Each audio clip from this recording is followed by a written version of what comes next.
Banyak pertanyaan di antara teman-teman ketika sudah masuk bulan Dzulhijjah berkaitan tentang hukum berkorban. Apakah wajib ataukah cuma sebatas sunnah saja? Wallahu a'lam, pendapat yang rajih yang benar bahwasannya hukum berkorban bagi kita yang punya kemampuan secara finansial, hukumnya adalah wajib. Sebagaimana yang disebutkan di dalam Al-Quran dalam surah Al-Kautsar ayat yang kedua. Fasalli li rabbika wanhar. Salatlah salat Idul Adha kerana Allah Jalla wa'ala, dan setelahnya berkorbanlah kerana Allah Jalla wa'ala. Kata yang digunakan oleh Allah Jalla wa'ala adalah kata perintah, dan asal mula hukum kata perintah tersebut adalah wajib. Dan itu dikuatkan di dalam hadis Abu Hurairah radhiyallahu an, qala Rasulullah SAW, barang siapa yang memiliki kemampuan secara finansial tapi dia tidak berkorban, maka janganlah sekali-kali dia tersebut mendekati pelaksanaan solat Idul Adha kami. Di sini kata Syekh Abdul Azim Al-Badawi hafizahullah dalam kitab Al-Wajiz fi Fiqh Sunnah wal Kitabil Aziz, Rasulullah menyindir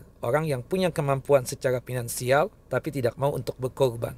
Seakan-akan Rasulullah mengatakan, percumalah solat Idul Adha yang kalian kerjakan jika kalian tidak berkorban, padahal kalian punya kemampuan secara finansial. Dan dikuatkan perintahnya Nabi kepada Abu Burdah bin Nayyar ketika beliau berkorban atau menyembelih kambing beliau sebelum pelaksanaan salat Idul Adha. Kita tahu bahwasannya pelaksanaan kurban itu setelah pelaksanaan salat Idul Adha di tanggal 10 Dzulhijjah tersebut.